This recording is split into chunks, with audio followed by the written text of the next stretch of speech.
Welcome to Ale and Tale Tavern, an adorable tavern simulator with a fantasy world full of colorful characters, malicious baddies, and plenty of hungry bellies. Over the next 100 days, Beef and I have challenged ourselves to reach the following goals.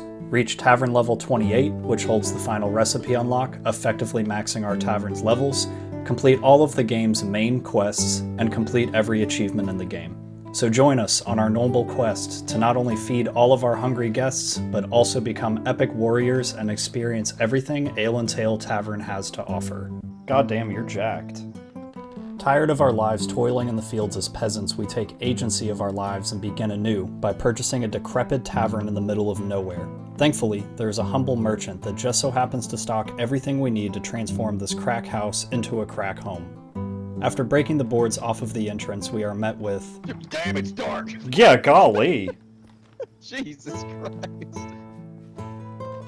Let me turn on a damn light. Is that it? Oh!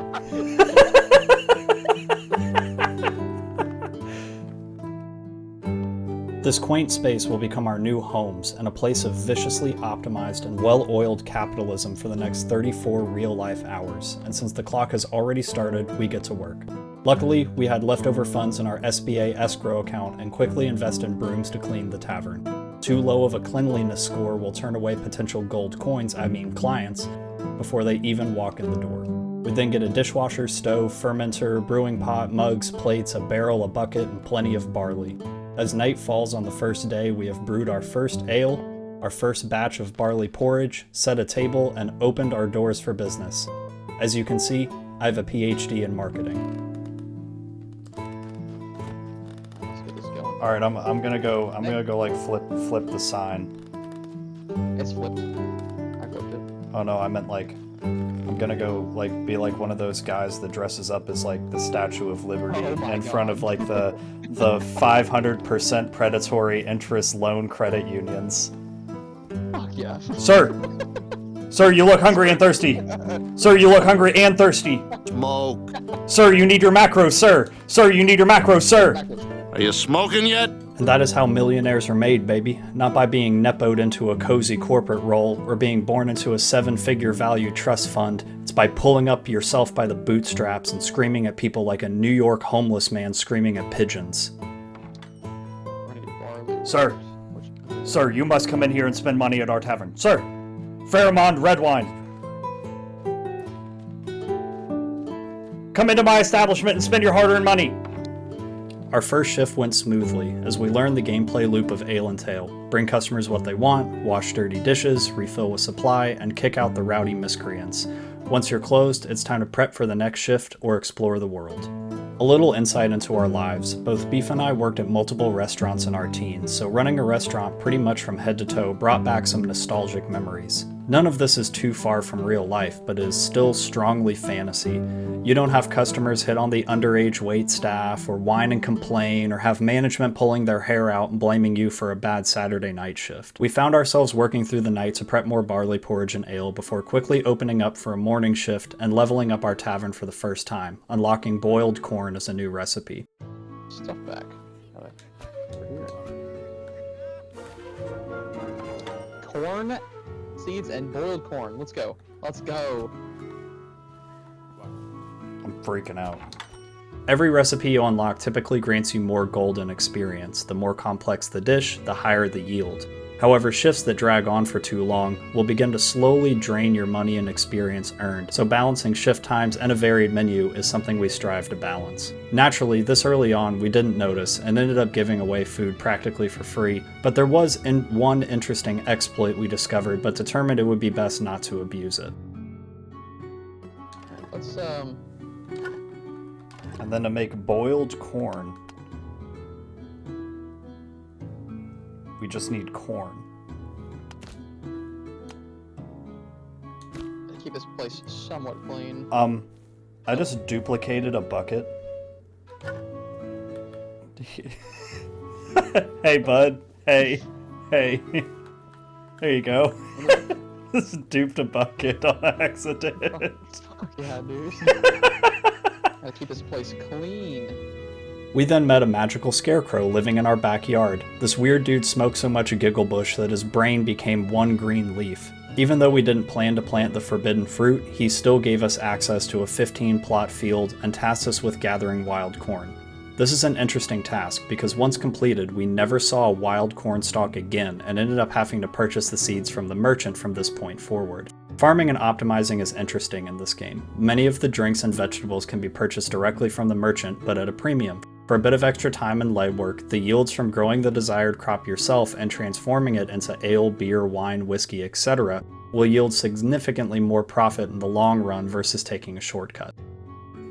While I was being a good farmer boy, Beef decided to go solo on a grand adventure and explore some of the surrounding areas to the tavern. I got brave too, but quickly found some scary things in the woods behind the tavern that had me hightailing it back to safety. I completed the quest, so... With a boiled corn and ale mug delivery, kill boars quest, which... There's a horrifying thing behind our shop that's making really awful noises. Oh, you can block with the weapons. Okay. That's probably my major malfunction. There's a bear. I'm good. Yeah, we don't fuck with that, right? Yeah, I'm so good. I'm like the most good, dude. Let's stay away from the bear. For now. Oh no, there's a boar standing right outside the gate to get back. Like, why do I have to be level 4 to heal? You may have heard me say, why do I need to be level 4 to heal? That's because we're a couple of silly geese and thought healing was purely tied to health potions that the merchant sold. But you can eat just any dish or a variety of fruits and vegetables to heal. It takes us a painfully long time to figure this out. After the stoner scarecrow scolded us for not growing the forbidden shaggy kush, Beef and I went into the woods to investigate the scary tree totems. Having backup and learning to block, I got bold and took on a bear. It went about as well as you might expect. Fucking tavern up. Oh my god. This bear was on 1 health, man. He's dead. Well, there is 0 consequence for death. Thankfully, there is 0 consequence for death. Similar to Stardew Valley, you pay a small fee and respawn. At least we don't lose an entire day. From there, we did more ailing and tailing, enough to make John Dark Souls proud. Being a ripe dingus, I fumbled at making boiled corn. For whatever reason, it couldn't stick in my head that you need to boil water first before you could add the corn. My neurons began firing at some point during this playthrough, I swear. We prepped, we plated, we filled, we served, and after we closed our doors, we found ourselves with a new tavern level, a new room, and a hefty sum of gold in our pockets. And as they say, you gotta spend money to make money. I mean, so it just automatically... Alright. Helper, cleaner house, grill, fried boar steak. Oh, now we're talking. Yo, we can do fried board steak. I have fucking 6 of them. We invested in a chest, a grill, a mug holder, plate holder, more mugs, and more plates. And day 5 started with a bang. Another shift, but this time with a chef's specialty, cooked boar steaks. Thanks to the fruits of Beef's labors, the tavern was packed with hungry bellies, thirsty gullets, and soon-to-be emptied wallets. Running a tavern isn't easy, but we weren't going to let this fail. The fields of peasantry were going to stay long behind us, or we would die trying. On day 6, exploring. Beef and I discovered a deer spirit, the Watcher of the Woods. He explained that the forest was under attack by dark forces, and we needed to help cleanse this evil. He set us off to fight some bears. The deer spirit then gifted us a crossbow, and guided us to take out the really scary things we found hanging from trees a few days before. They were guarded by wolves and bears, but they were no match for the gang squad helmed by the Wizard of Way. The bears were particularly vicious, having an unblockable attack when they stand on their hind legs and smash down, but the wolves stood no chance. The combat in Ale and Tale isn't exactly rocket science, it's no For Honor or Dark Souls, but it does the job. A vast majority of enemies are felled with the block attack attack pattern. They will attack, you will block, then you return fire with 2 quick volleys. There's also a charge attack and sneak attack system, but it's irrelevant for most encounters. Aside from the bear, orcs, and some other enemies we'll see later, this is all you need. Once night fell, we headed back to the tavern for another shift. delivering inconceivable belly aches to the townsfolk thanks to our steady menu of hot corn and alcohol. Day 7 and 8 were spent prepping a slightly new menu. Now instead of just ale, we added beer as well, delivering diarrhea to the masses even faster. Aside from a short stint in the woods to try and take out the last of the tree sigils, there was much planting, harvesting, potting, fermenting, and grilling. We ran a short shift to clear out old inventory before starting anew on day 9. Throughout all of this, we were consistently spitballing ways to improve the kitchen, the serving, and time management. There are a lot of factors that will determine the overall reputation of your tavern and thus your profit margin. Food also doesn't spoil, so having days of prep work like this become more abundant as time goes on, so we can have a stockpile of everything we need. Day 9 began with a new strategy. Beef would be on serving an expo, and I would be the grill master. He would fill his inventory with our dishes of the night, and I would refresh him by placing beer at the bar and dishes at the secondary expo location. This ensured that many of the clients would receive their orders immediately upon ordering, maximizing our scores. This also ensured that I would be doing a lot of dishes, which isn't too far from our real-life experiences in restaurants over 10 years ago. Funny how that works. Our tavern leveled up and once again the menu expanded. Cupcakes and toad legs could be added to the offering, but both were out of our depths. I'll bust if you can't, because it's going to help our cleanliness level. Alright, cool. I'm good. Day 10 was an adventuring day. We had spent a lot of time in the tavern, and Beef met a mysterious talking cow that gave us the birds and the bees speech, prompting us to act out the ritual, but using chickens instead of ourselves. But there was still a lingering evil in the forest that needed our attention. The evil totems hanging in the forest trees forced us to areas of the map yet unexplored. We found a swampy basin that housed giant frogs, as well as a recipe for the tavern hidden within Stonehenge. Have the punch through. Thank you. Yeah, steaks back on the menu, boys. Oh, what do we have here? Recipe scroll, mushroom soup, let's go.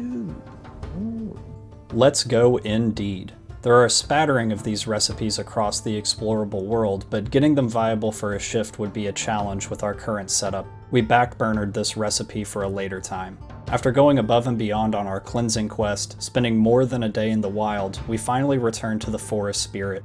Our bodies tired, our weapons breaking. We prayed that our hard work would pay off with something tangible. Tangible and metallic. Metallic and shiny. Gold. We wanted gold. Instead, the ungrateful creature demanded more of us, asking for food. Thankfully, it was an easy recipe, and we were finally rewarded with a banner.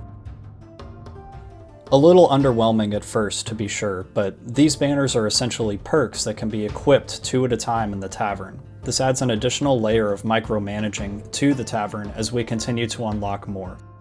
For now, we had the Scarecrow banner and the Deer Spirit banner.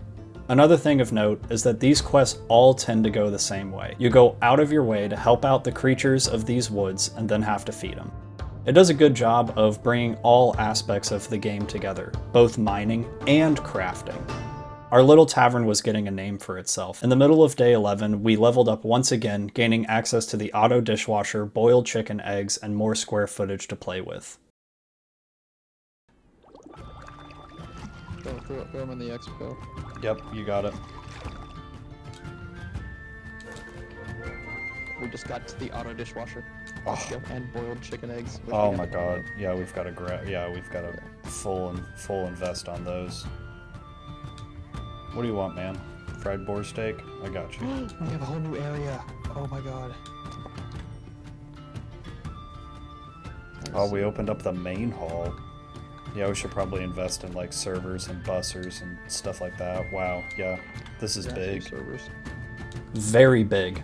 My mind first gravitated towards the serving owls, but what would really skyrocket our performance was the addition of the boiled chicken eggs. With the magic cow guiding us on the birds and the bees ritual, we now had chicken eggs coming out of our ears. And that's good money if you're competent enough to run them under some hot water for a while and put them in a bowl. We ran the tavern for an entire 24 hours and were on point, leveling up yet again. Though our money and experience dwindled the longer we stayed open, the sheer fun of progression and running a kitchen kept us going. Hit this guy in the teeth. Get out of here, buddy. We closed. Hugo Stormrider. Get out of here. I'm following him all the way out the door. Oh, you're killing him! You ain't moving fast enough. Oh, you're killing him. Killing customers probably won't help with our reputation score, unless it's really, really funny. When we finally closed up shop, we found ourselves with 3,000 gold and a smorgasbord of upgrades to choose from. Which way, Western man? The auto dishwasher? The serving staff? The press and grapes? We took the third path instead and discussed the intricate lore of the animals from Barnyard.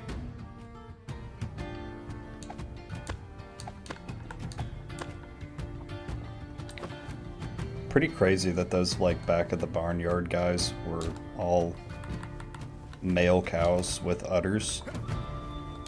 Isn't that weird? And then at one point they, like, literally got drunk off of their own milk. Like, the implications of that are kind of wild. Yeah. By day 13, we had decided and bought the auto dishwasher, pocketing the other 1,600-ish gold as walking around money. When we talked to the merchant to buy these items, he told us about an ex-girlfriend of his that lived in the woods and is being terrorized by bears. Naturally, we went to take a look. Along the way, we raided an orc camp and found the first of many photographs as random loot crate drops.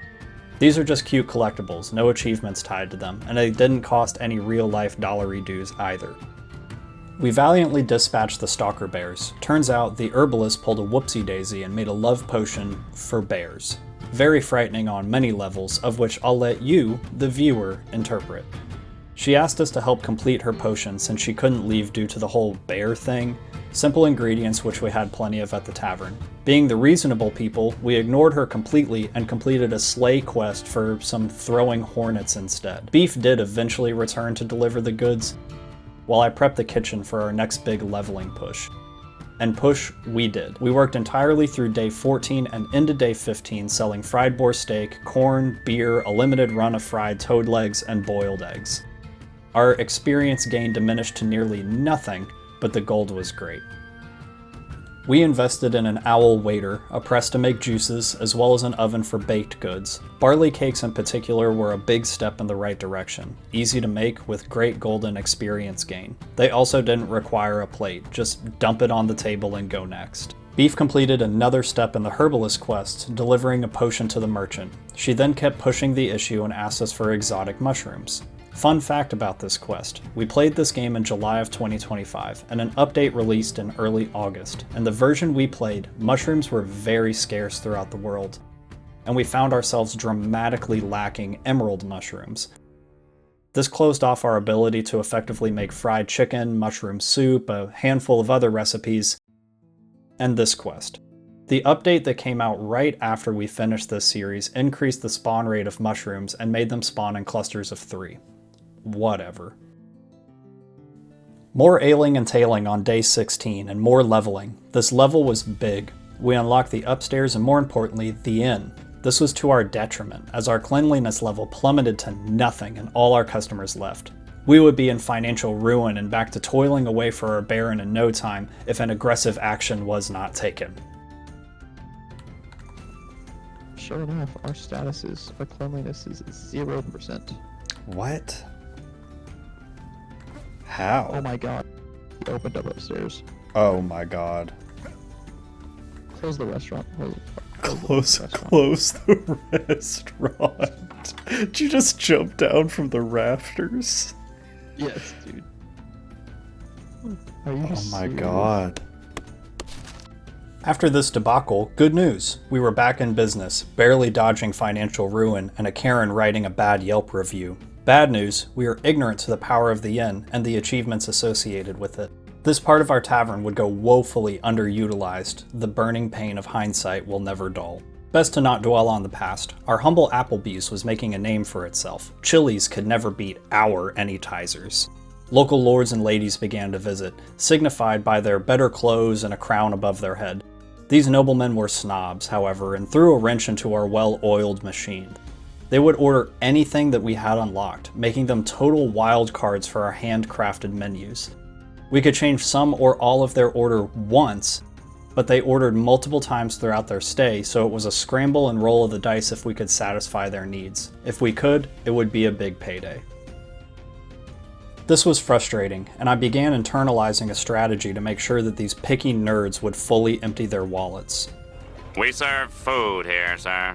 We closed on day 18 and my master plan began. We would make a full batch of every single dish we had access to. The food in this game never spoils. It doesn't have to be served fresh. It could be something that would make Gordon Ramsay call me a slur, but so long as it's served, our customers paid. I began crafting every single recipe and hoarding the excess in chests throughout the tavern, and dreamed of one day sticking it to the man that used to pay me nothing for hours of backbreaking work. One day, we would wine and dine the one that used to exploit us, and show him what we have become. Days 19 and 20 were both working days. We moved through our supply of beer and eggs, adding barley, bread, and wine throughout the shift. By the time we closed, we had a whopping 8,000 gold. The tavern was coming along beautifully, and my plan behind the scenes was slowly showing its promise. Then he arrived. In the wee hours of day 21, a frog and a hot air balloon landed on our premises. He spoke with Beef, saying that the king himself, our former boss, was putting in a large catering order. It wasn't as gratifying as seeing him sit in our tavern and enjoy our food, but it was empowering to hear that he now needed us instead of the other way around. He asked for a lot, some items outright we had not unlocked yet. We buckled down, determined to not let him get one last laugh. We immediately invested in an alembic, more storage, and revamped the tavern in a serious way. Day 22, and Beef clocked in. I was called into town, an urgent matter with my cousin's third brother. His best friend's sister had fallen ill and requested a chicken soup. I couldn't ignore the call of family, and Beef chose to shoulder the burden of running the tavern alone. He began by helping out the horny talking cow, burning beehives by the windmill that were causing trouble, and feeding her a cupcake. When he returned to the tavern, the merchant beckoned him over. Someone was spotted out on the road, and looked like they were in trouble. Beef hurriedly ran out to the man, but before he could arrive was entranced by the beautiful singing of a woman at the beach. He couldn't help himself and changed his course. Sitting on a rock was a real mermaid, gills and all. She begged Beef and his beefy muscles to help her purify the waters around where she lived. They had been tainted by rot and decay. Thankfully, the ever-prepared Giga Wizard already had the poison resistance potions needed to complete the task. Where it meets the ocean and popped a poison resistance potion, destroying the dams blocking the river and preventing the mermaid and her fishy friends access. Each one hit a sacred stone, something that would ward off the evil and restore peace to the area. Valiantly, Beef slayed the possessed turtles that accost him as he destroyed their work, before finally placing the stones on their pedestals and activating the ward.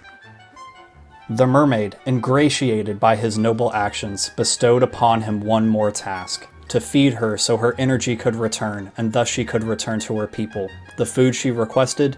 Trout soup. Interesting choice. Beef contemplated if what he had done was wrong, and if this mermaid had nefarious plans. He also contemplated whether a top-half mermaid or bottom-half mermaid was more appealing. Ultimately, he decided that what he did was just. He cleansed the forest, and now had cleansed the water. Even if the mermaid is a cannibal, he did a good thing. He fished a few trout from the nearby stream and returned to the mermaid. She rewarded him with a signed pinup of her centerfold from Playfish magazine, then called him a dirty land dweller and told him to kick rocks. It was now day 25, and the ever-working Beef Stewart finally made it to the coachman. Stranded, beaten, and robbed, he was in shambles. His carriage looked like it was left unattended for 14 seconds in the O Block of Chicago. He sat up on a stump, groveling in his own failures. Meat the Magnificent took the case of the missing wheels, promising to return post-haste. He set off to the nearby orc camp, but saw a pretty butterfly along the way.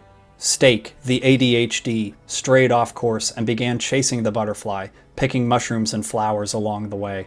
The butterfly flew back to the orc camp, landing on one of the captain's shoulders.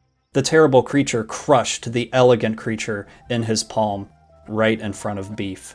This triggered a rage never before seen. Beef lunged into battle, mercilessly slaughtering these bastards that just killed his best friend of 11 minutes. He made the Jedi Temple massacre look like a day at the beach. Once the last foe fell to Beef's blade, he overlooked the battlefield.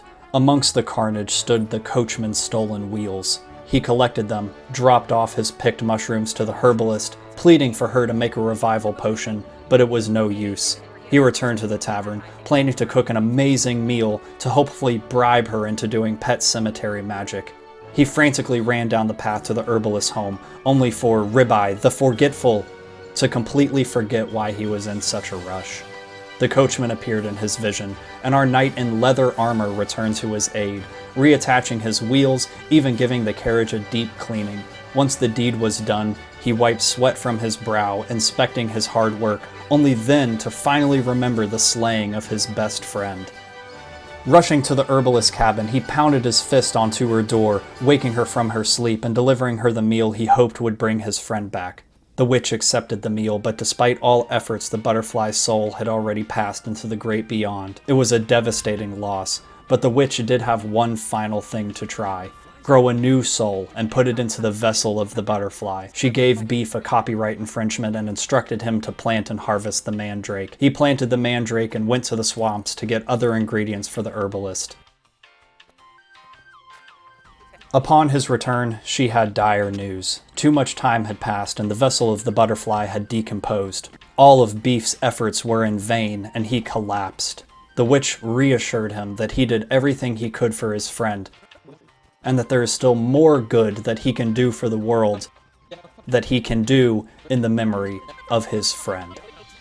With a newfound purpose in life, our hero vowed to never let a tummy rumble, and to never let another evil snuff out the life of the innocent.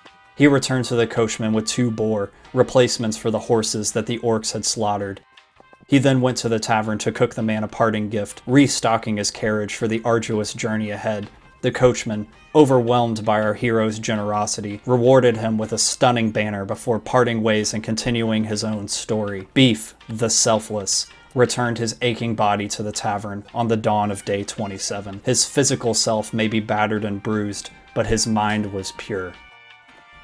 I returned midday to find Beef in his natural sleeping position, standing up on the banister overlooking the restaurant floor. I chose to let a sleeping dog lie, wondering what he got up to. Breaking the narrative of Beef's solo adventures, his session created a few problems that we didn't realize until later. Going into this game, we didn't look at the achievements list at all. We saw that there was a funny number of them and decided it would be a good challenge to get them all. However, with Beef finishing the Cow Quest, Mermaid Quest, and Coachman Quest without me being on the world at the time, he effectively locked me out of 100% completion. Throughout my entire life, I have always been a completionist. Finishing a game and seeing every little bit of content and unlocking every accolade you could tended to be my goal, especially for single-player experiences. We discussed at length how we would modify the challenge and whether or not we would consider it a full completion if only he got the metaphorical platinum trophy and I didn't. Given the circumstances, the tavern deed was in his name after all, and we decided to have the challenge not be considered a failure so long as he achieved full completion. I understand if you consider this to void the integrity of the challenge, but through him playing the previous segment and me editing, which means rewatching his work, in a way we both experienced everything the game has to offer. Disappointing? Yes. Life? Also yes. Anyway. Throughout day 27, I did some hunting and completed the herbalist quest for Beef. All the witch wanted was some eggs and grape juice, and she gave us the banner. As I wandered through the woods, culling the boar population, time ticked over to day 28. I found an orc camp with a weird little rabbit thing in a cage. I found the key for his cage, but my own ADHD kicked in, and I wandered into the swamps to gather some wildfowl and rabbit meat. Eventually, though, I did wander back and freed Fluffy. He told me that a deal he made with the orcs went south and they had finally caught up to him. It was good that I stumbled upon him when I did, because chances are good he would have been lunch the next day. I met back up with Fluffy at the tavern after some more toad, rabbit, and wildfowl hunting. His quest was pretty straightforward aside from freeing him. We cooked him a 4-course meal, starting with crush and soup. Thankfully, Beef's fishing adventures with the mermaid gave us 1 leftover crushin', and after a quick gardening session, Fluffy was fed. Next, he wanted fried chicken. Easy enough, followed by wine, which we already had on tap. Reinforcements then arrived to recapture Fluffy, and after defeating a whole 3 orcs, his quest was completed. This quest came pretty late into the story, or progression, of the game, and made Fluffy's rewards redundant. His big shtick is that you can pay him to scavenge the world for mushrooms, and after some time he will deliver what he's found. This perk would have uber simplified the herbalist quest, but even from a cooking perspective, many of the dishes that require mushrooms just aren't worth the hassle. It is nice to have a weird little furry dude get these resources for you, but it's not imperative for progression.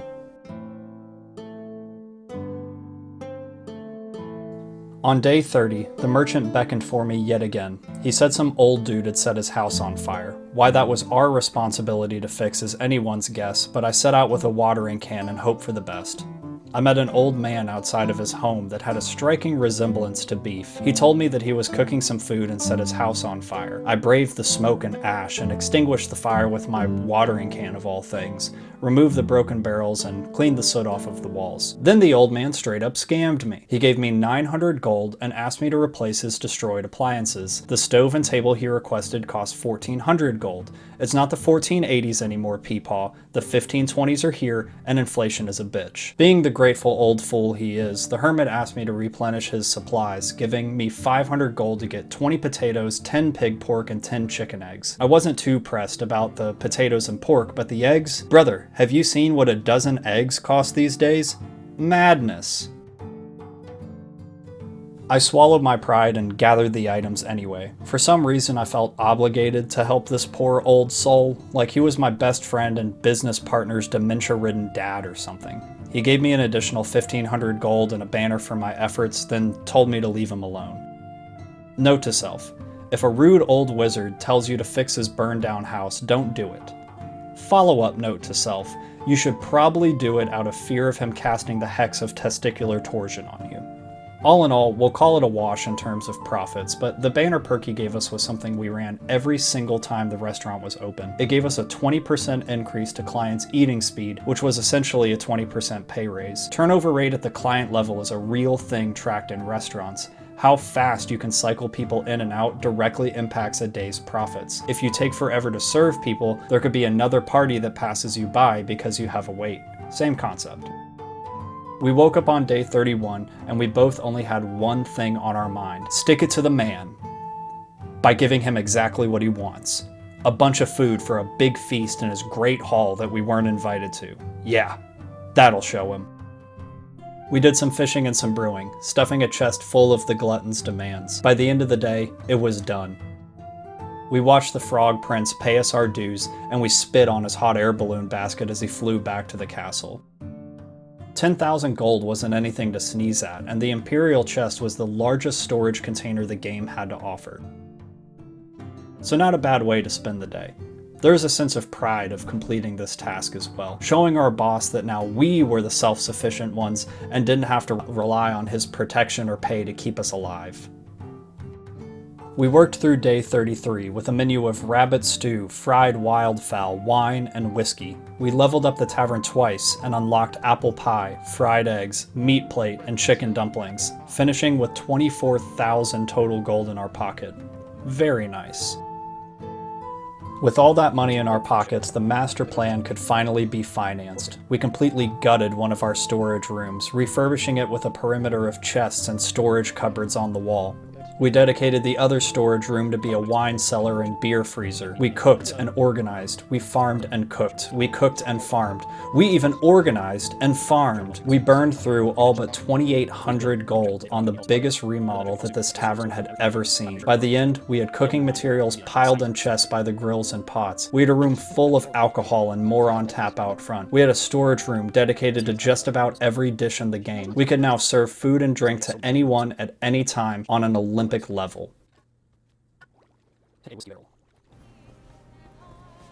One more chicken soup, refried Prussian, one more rabbit stew. What do you Yeah, think? we're switching. Where's the line? What's the under over on like us making like 7,000? Is that a fair line? That's easily doable. I'd pick over all day.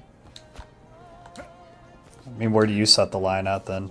You think this is going to be 10. a 10? I'll take the over on that.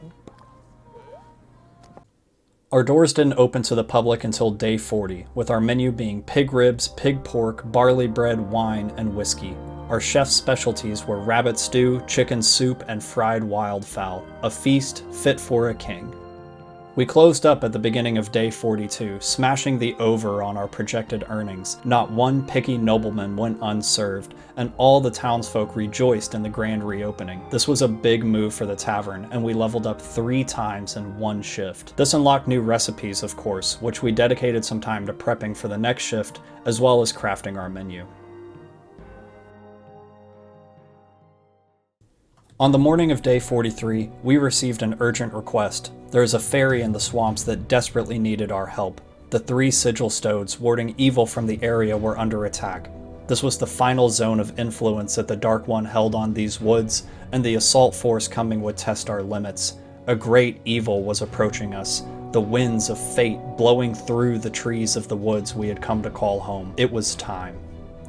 We prepped our inventory with potions and our sharpest blades. I brought a crossbow and stocked up on bolts to prepare for the defense and pushback. The Dark One gave us 3 waves of attacks, sending hornets, wolves, and spiders by the battalion, but they were no match for myself and the Wizard of Way. We protected the ward stones and defended the swamp, removing the Dark One's influence from the final area of these woods and allowing the fairies of the area to return to their ferrying ways.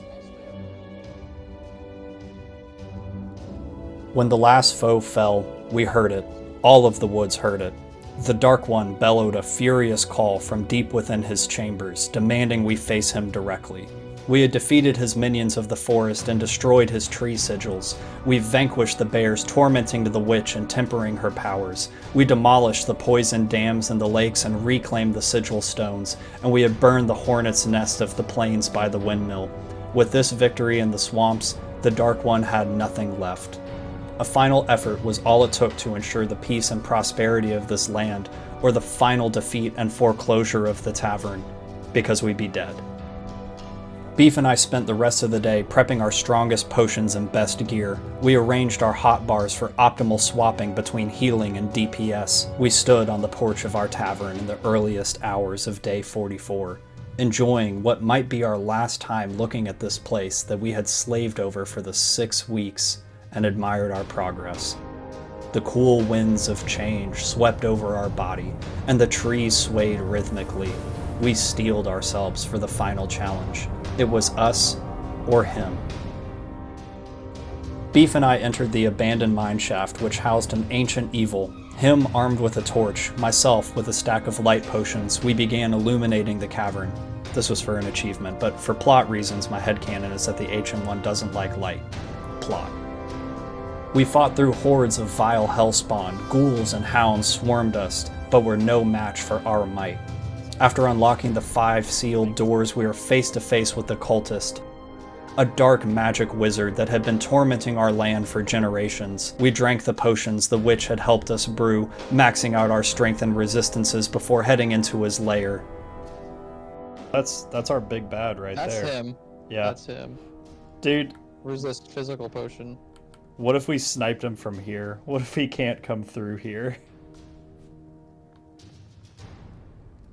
I'll pop. Money he can. I bet money he can. All right, let me pop my. All right, let's pop the physical resist. We'll pop a speed potion, and then we'll just get in there. How do you feel about that? I've already popped him. All right, send it. The battle raged, my crossbow dialed in and chipping away at his armor. The vile evil summoned more waves of his minions, distracting us as he floated above the arena, steadily healing himself. We dispatched his adds and the battle raged on. Beef and I traded blows with the cultist, dodging his dark wisp and summoned floor hazards.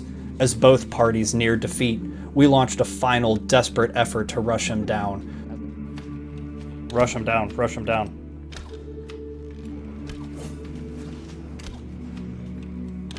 See ya. Back of the head. Shot him in the back of the head. Through a flurry of blows, and after the dust had settled, we emerged victorious. Breaking from the narrative, we explored the area for the remaining torch spots, and in the corner, buried in the rubble, we found... What the fuck is that? What on God's green earth? I'm horrified. What is that, The bro? dinosaur. It's literally a Velociraptor down here. That's so scary, man. We just came up on him. Our true reward was the cultist statue, as well as a tribute to the developers of the game, a very touching send-off to the main quest of the game. We returned to the tavern victorious, parading the carcass of the cultist before calling it a night, riding the high and ignorant that our actions in the cave would have dire consequences for our futures.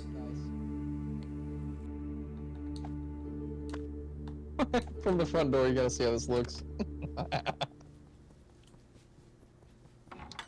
Like, so you just walk right in.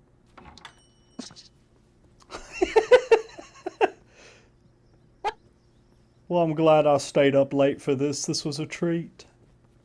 This was a treat. Alright, good stuff. There's the save, and I'll close it out. On day 45, we returned to the cave to complete the Now It's Not Scary achievement, and to mess around with the dinosaurs some more. Like that. This was so scary. Yeah, I think I read that. That I know. Alright. Go get him.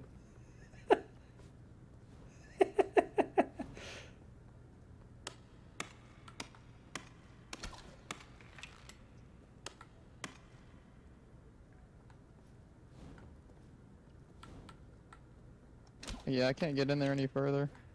Well, worth a try. It won't. Yeah, it won't let me. Yeah, that's okay.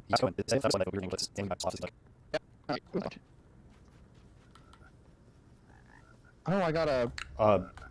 Okay, I got a painting, I think a rug, and a boar head. I'm gonna put this shit up. Actually, bruh. can I just put this?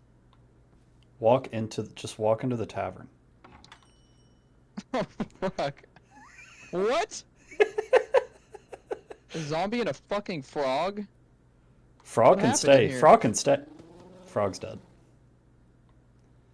Freddy Flip. After returning to the tavern, Beef wanted to prepare a king's feast as a celebration for our recent triumph. We spent the next 2 days hunting and gathering for our menu. I returned with my haul, as well as a friend. Barley bread and eggs. How much barley bread do we have? Hey, I need to run a quick barley bread. Hang on, I got you something.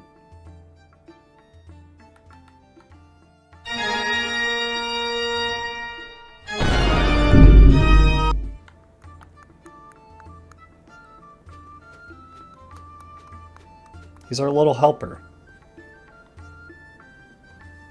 Finally, it was time to invite the village back to the tavern. Our grand offering was a beautiful breakfast spread of applesauce, eggy bread, fried eggs with mushrooms, grape juice, and apple juice. We leveled up twice, unlocking our final menu items of wildfowl tartare and rabbit tartare, and an additional level that was just a flex. Like the video if you want to see a max tavern level follow-up to this video. On second thought, don't do that. Beef and I were already woefully underprepared for the achievement grind, and knowing our luck, there wouldn't be a level cap. Love it.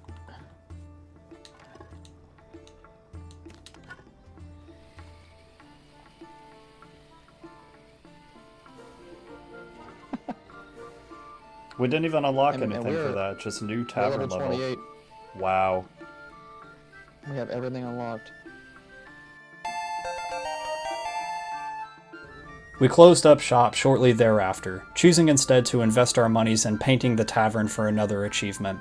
Beef worked on that while I got my money's worth out of the food processor, prepping the final items on the menu, not resting until we could fulfill any request at any given time. That lasted into day 54, taking short breaks for hunting specific things, as well as making progress on some miscellaneous milestone achievements like freeing villagers from orc cages and completing food deliveries. We opened the shop again on day 54 with a high quality menu of rabbit tartare, potato pancakes, bourbon, wine, cider, and barley cakes. The biggest news of the shift was finally speccing into the inn, something we had overlooked for a long time, feeling that managing upstairs and downstairs would prove to be a big challenge and outside the scope of a two-man operation. However, the inn was bar none the highest profit to effort ratio in the game. You prep a clean bed, place a chest, and any food or drink on the nightstand, and your first 4 guests will pay you in advance to stay.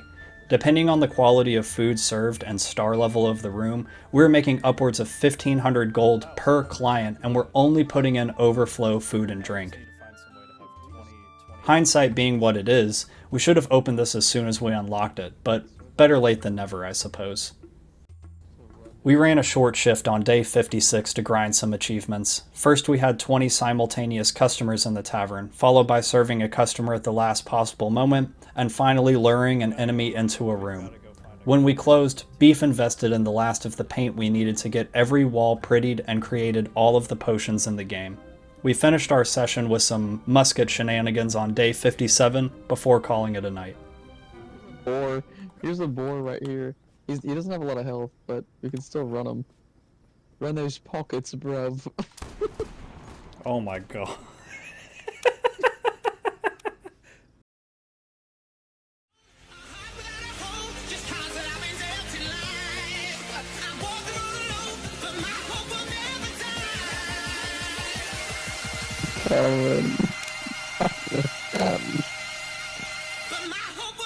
Murdered immediately. Fucker right in the pussy! Okay, this shit's really annoying, dude. What the fuck? Days 58 and 59 were spent in grinding. We would open the tavern, wait for 4 customers to occupy the rooms, then turn it off to focus on other things. For example, the update I talked about earlier dropped and applied to our world, so I experimented with beehives and catching bees for honey. On day 60, someone left a mysterious voodoo doll on one of the beds in the inn. This was big, as it was tied to the secret Scarecrow boss slaying achievement. Once again, Beef and I donned our finest gear and set out to the windmill for a rumble. As it turns out, the Scarecrow boss has a severe allergy to volleys of bullets a la Revolutionary War America and went down with quite frankly little effort. We ended up farming him a few times for the 6 sickles he dropped, as well as doing more in rotations, completing the 100 guests needed, the delivery, and Orc Cage's achievements. In the late hours of day 64, we trapped some drunkards in the tavern and prepared to call it a night. And this is where I must be the bearer of bad news. Beef and I had both made a critical error. In our desire to experience the game in its fullest, we had yet to research 3 remaining secret achievements that had yet to be unlocked. Beef sought out a guide, and to our horror, there was a missable achievement. When we fought the cultist, we needed to pop a big max HP potion and a physical resistance potion during the fight. Since we didn't do that, now both of us were locked out of 100%.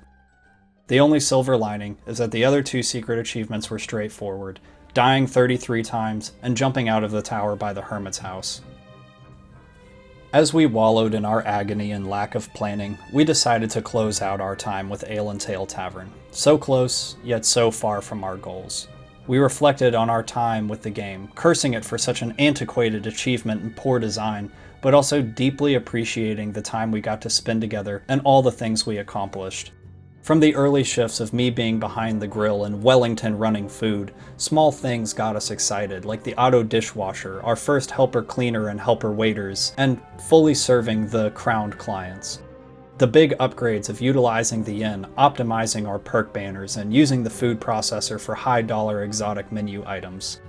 This game was a needed break from what we usually play, high-octane, high-stress, competitive multiplayer environments.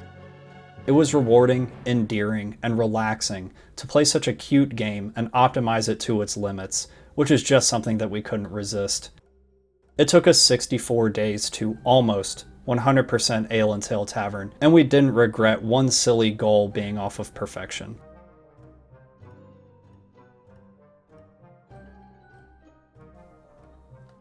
Let me take a crack at it. Oh. Is there like a certain angle that it needs to be? I didn't personally regret missing the quest that Beef completed without me. The time we spent was enough. Thank you for watching.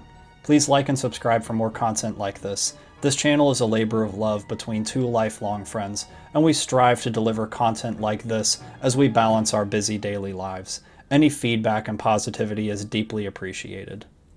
I put it over on the expo just fine. Oh. I'm gonna like. Oh man, I'm gonna make it like. There you go. Yeah. There's a jar of bees. There's 5 of them in And there. tonight, a compliment from the owner: a jar of bees. On Yeah. the table. A Decide you're unhappy with your service. compliment. Open the. Yeah. Open the bees.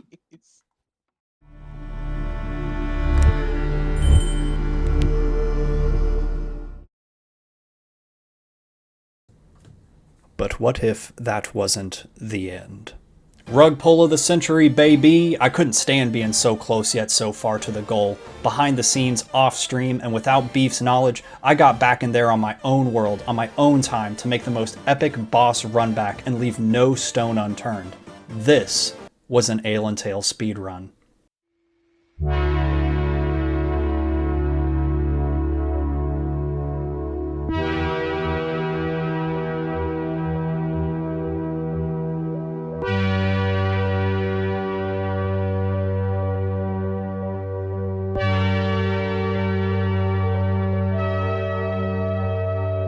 The moment I spawned in, I knew I was on the clock. I needed to accomplish pretty much everything the Beef and I had done together in 64 days in just 36. That means every quest leading up to the cultist fight, as well as upgrading the tavern so I could unlock more quests. On day 1, I went through the normal routine: buy cooking supplies, make barley porridge, brew an ale, then open the tavern. I optimized my time early on by killing some boars while the ale was brewing. I kept the shop open later than required to put some extra gold in my pocket, and by the end of day 1 I had leveled up, invested in another large table, and had a backlog of porridge and ale. I opened up for a quarter shift on day 2, leveling up again and getting the Scarecrow quest, which I immediately jumped on, clearing the debris, picking the wild corn, and buying some additional seeds from the merchant for a full harvest. While food cooked, ale brewed, and corn grew, I did a quick delivery quest for more gold, and kept my eye out for any critters that drop meat for future dishes. By the end of the day, I had 2 harvests of corn and opened up shop again, keeping barley porridge on the menu for variety points, but making multiple batches of boiled corn. Working into day 3, I unlocked fried boar steak and the grill. Without hesitation, that was purchased and boar steak was added to the menu. Some of my early optimization was already directly translating to faster progression, leveling up again before the day was over. This level unlocked the Deer Spirit quest, so I closed the tavern and headed out, making sure to have corn growing while I was gone. Killing the evil bears and a few roaming boar was no issue, but working into the late and dark hours of day 4 proved to be challenging. Instead of having to fight 2 to 3 creatures per tree sigil, I instead sniped the sigil from a distance, then crouched in and destroyed them before the bears or wolves could notice me. 12 seconds into day 5, they were all destroyed. 3 minutes into day 5, the deer ate the boar steak and gave me the banner. I delivered more food, taking out boar along the way, and ran a shift of beer, ale, boar steak, and corn, leveling up and getting a helper waiter installed just as the clock turned to day 6. More prepping and farming before another shift halfway through the day, which lasted into day 7. The helper waiter was on my list for very early purchases. It was a big 1800 gold investment, but it could allow me to sustain longer shifts, focusing more time on farming, prepping, and making purchases without turning off the gold faucet. This resulted in 2 levels, already unlocking the oven, domestic chicken, cupcakes, auto dishwasher, and boiled chicken eggs. In the early evening, I spoke with the horny cow, bought the chickens, and set off to burn the hornets' nests. I made a mistake by not taking out any hornets while I was already at the nests, because her next request was for a cupcake, which required honey. This bled away some day, but was completed on early day 8. Something I noticed while watching all this footage back was randomly, and for seemingly no reason, I would receive a random stipend of money, anywhere from 200 gold to a handful of 5 gold stacks. Is this some kind of softlock prevention that triggers when you're low on gold? If anyone in the comments knows, please enlighten me. Another shift, another unlock, the press, grape juice, and grape juice barrel. That was an immediate investment, and the field was stripped and replanted with grapes. By day 9, grape juice, boiled eggs, and the rest of the boiled corn was on the menu. Within 10 minutes, I gained 2 levels. Fried chicken, the order board, barley cakes, huge, barrel stand, serving table, and trout soup were all now available. I installed an auto dishwasher and serving table by day's end. Day 10 was a prep and questing day. I cleared out the stalker bears by the herbalist, then spent a majority of the day running a lap around the entire playable area for an apple tree. I delivered the hangover cure potion. On the way to the merchant, I decided to try it. It was blue Gatorade and crushed up Tylenol. Very creative. This quest was entirely too time-consuming, so let's not lose our pace. I delivered her food, then sold another potion, then delivered her mushrooms, then sold another potion, then started growing her mandrake plant. While that was growing, I ran a quick shift at the tavern, leveled up, and unlocked the mermaid quest. I ran back with the mandrake plant, but oh no, that wasn't enough. It was never enough for this freeloader. I also needed to go out of my way to get honey and toad legs, so I went out to the wheat fields and down into the swamp, finally completing this godforsaken quest on day 12. I wasted no time, immediately going to meet the mermaid. This quest was uncharted territory for me, so I had no idea what to expect. First, she had me fish for pufferfish, then wanted me to make poison resistance potions. Being the dingus I am, I had either not looted or sold the excess bear livers I had gathered in the early parts of the run, which combined with pufferfish made the poison resistance potions. I was also dreadfully low on money, so I caught the fish and opened the tavern for a bit, serving barley cake, boiled eggs, beer, carrot juice, and fried boar steak. We ran through day 13, leveling up twice again. On day 14, I set out to find bears, but put that on hold when the merchant gave me the coachman quest. I quickly went to meet him, even more swiftly dispatching the orcs that jacked his wheels and cleaned the carriage. Then when it was boar wrangling time, I got lucky and had 2 boar aggro me, which I kited back to the coachman. Then went back to the tavern to get the barley bread and beer barrel, knocking this quest out in less than 1 day and having time to get killed by orcs while trying to save villagers. The next day dawned, and I abandoned my fellow townsfolk in favor of saving Fluffy instead. I was grateful that his quest was so straightforward. On my way back to the tavern, I was blessed to find enough bears to make the mermaid's potions. Things were rolling downhill. I made the potions and cleared the dams, placed the sigil stones, then finished up a trout for final step of this quest. While I was back at the tavern, I cooked up the trout and kept working on Fluffy's quest, feeding him some Crussian soup, then fried chicken, in between taking the soup to the mermaid and finishing her quest. Fluffy wanted some wine, easy and on tap, then I killed his 3 orc pursuers and completed his quest as well. It was the middle of day 16 and I was back to tavern routine, something I hadn't seen in a while. So I opened the inn and was running a serving shift by the end of the day. After another 2 levels, noticing a pattern here, I unlocked the Hermit quest, which coincidentally fell right at the start of day 18. I extinguished the fire, cleaned the soot, refurbished the house, and started on the food supplies. I needed more chicken and pig, so I opened up the tavern while I waited for them to, multiply. The inn was a ridiculous boost to experience and money gain, picking up another 2 levels in less than 10 minutes. As day 19 began, the Hermit quest was completed and the Fairy quest could immediately begin. I prepared my inventory and set off, protecting the altar and completing this quest in less than 10 minutes. The end was in sight. The greatest run back in history was nearly complete. I just needed a few more levels. Day 20 provided 2 staggered levels. At this point, I was just cycling in guests for fast experience and money, going so far as to set up a small kitchen and a nook on the 2nd floor to more easily make simple meals for the guests. And just as day 21 dawned, the merchant beckoned me over, giving me the final quest. We made it, boys. In just 21 days, I managed alone to run it back to the final hurdle for the final achievement. With time to spare, I spent the next 2 days running the tavern into the ground, stocking up over 10,000 gold, so Beef could kit himself accordingly, and we could make the potions we needed to get this platinum. And this is where I have to rug pull you all once again. I know, the first one was justifiable, this one's just abuse of power, but I really just want to lay all of the cards on the table here. I was doing this run behind Beef's back, but we hadn't gotten on for some final cleanup, like the inn guests, orc cages dying 33 times, jumping off the tower, or the scarecrow boss.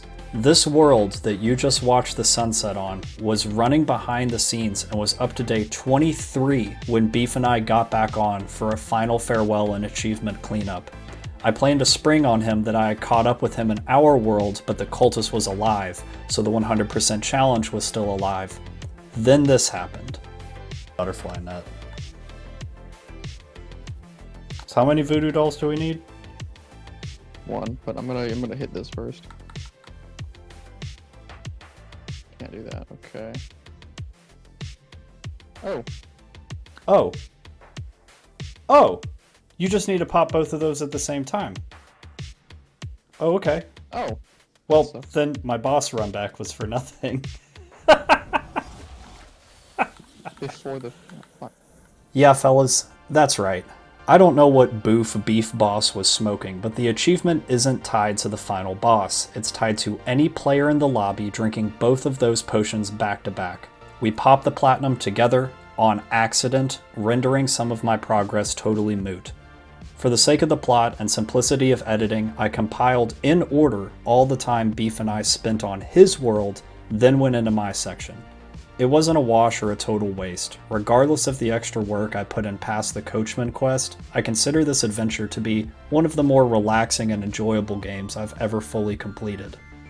Much like games such as Stardew Valley, there is no time limit. You can do anything you want at the pace that you want. You could outright ignore a majority of the quests in the game at no detriment to your tavern. But there's something about optimizing games like these to their respective limits, like timing your crop harvest in Stardew to buy 6 gorillion strawberry seeds, and then use fertilizer to harvest them twice instead of just once during the first spring season. The equivalent being preparing and selling as many high-end dishes as possible as soon as you unlock them, or getting the inn running as soon as you unlock it. That kind of logistical, optimized play always scratches a hard-to-reach itch, and it is deeply satisfying. With that being said, Beef and I played just under 90 days of Ale and Tale Tavern, and we did complete everything in the game. If you are still watching, I deeply appreciate you sticking around until the end of the video, especially a video from a channel as small as ours. It would mean the world for any likes, comments, and subscriptions if you want to see more content like this. We're a variety channel and want to see what sticks. Drop any other game suggestions in the comments below, and once again, thank you for watching.